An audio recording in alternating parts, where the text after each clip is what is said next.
जीतने के बाद बिहार सरकार, केंद्र सरकार द्वारा ऐसे कार्यों को स्वीकृति मिल गई है जो 20 साल 22 साल से लंबित था।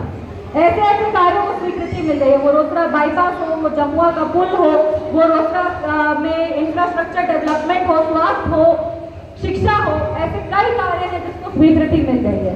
जो लोग कहते हैं कि नहीं रोसड़ा को हम गंभीरता से नहीं लेते, उनको हम बता देना चाहते हैं कि आपके लिए ये वही प्रश्न हो जाता है बच्चे से पूछना कि तुम अपनी मम्मी को ज्यादा प्यार करते हो कि अपने पापा को। क्योंकि हम तो लोकसभा के सांसद, हम तो समस्तीपुर की बेटी है, मेरे लिए 6 लोकसभा बराबर है और हम 6 के लिए उतना ही मेहनत करेंगे। अगर आप हमसे कोई बच्चे से पूछेगा कि तुम किसको अपनी मम्मी को प्यार करते हो कि पापा को, तो वो बच्चा क्या कहेगा? दोनों को करते। वैसे ही हम अपने 6 लोकसभा, 6 विधानसभा से हम उतना ही प्यार करते हैं। मेरे लोकसभा में जो 6 विधानसभा है, हम हमेशा अपना समय इक्वली डिवाइड करना चाहते हैं कि अगर आज हम रोसड़ा में तो कल हम शिवाजी नगर में, अगर आज हम कल्याणपुर में तो कल हम वारिस नगर में, अगर समस्तीपुर में है तो हायाघाट में भी हो, अगर कुशेश्वर में है तो रोसड़ा में भी हो। ये हम हमेशा ये प्रयास करते हैं और हमेशा ये कोशिश करते हैं कि हर विधानसभा की जितनी भी मांग है उस सबको पूरा किया जाए। क्योंकि जब हम चुनाव लड़े थे तो हम आपको बोलेंगे कि हम सांसद नहीं, बेटी बनने हैं और बेटी का कर्म और धर्म दोनों होता है कि अपने लोकसभा के लिए सामान्य तरीके से लड़े और सामान्य अधिकार के लिए लड़े, उसकी जितनी भी मांग है उसको और मजबूत करें। अब अगर राजनीतिक भैया आप लोग थोड़ा पीछे के लोगों को, हाँ अब राजनीतिक भाषण हो गया है तो भाई थोड़ा जगह दे दीजिए। अब हम लोग वापस आते हैं कि हम लोग यहाँ पर उपस्थित हुए थे सायन कुणाल जी के सम्मान में।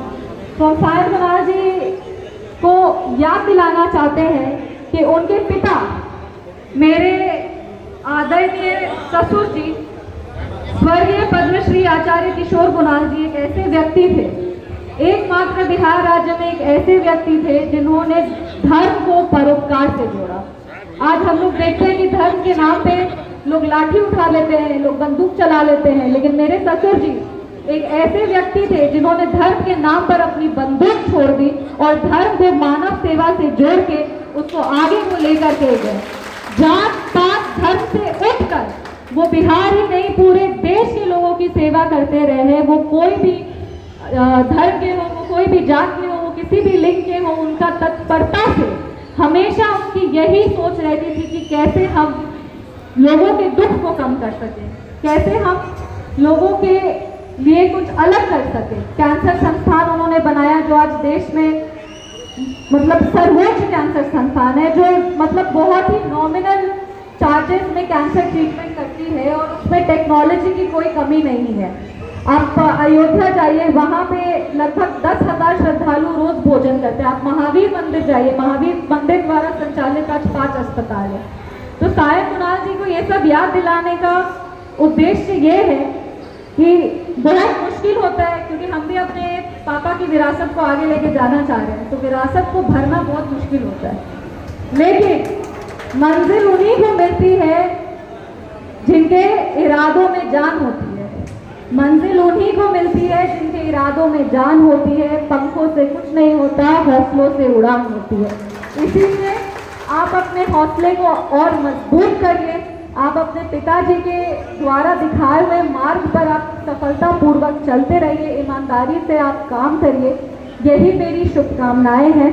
और हम यही चाहेंगे कि आप अपने पद का थोड़ा सा फायदा उठा के समस्तीपुर लोकसभा के हमारे जितने भी जन हैं, मानव है, उन सब की आप सेवा करते रहे। धार्मिक न्यास द्वारा जो भी समस्तीपुर लोकसभा में अगर ज़मीन का दिक्कत है या मंदिर को सुंदर करना है या कोई ऐसे कार्य है तो उसको आप तत्परता के साथ करें।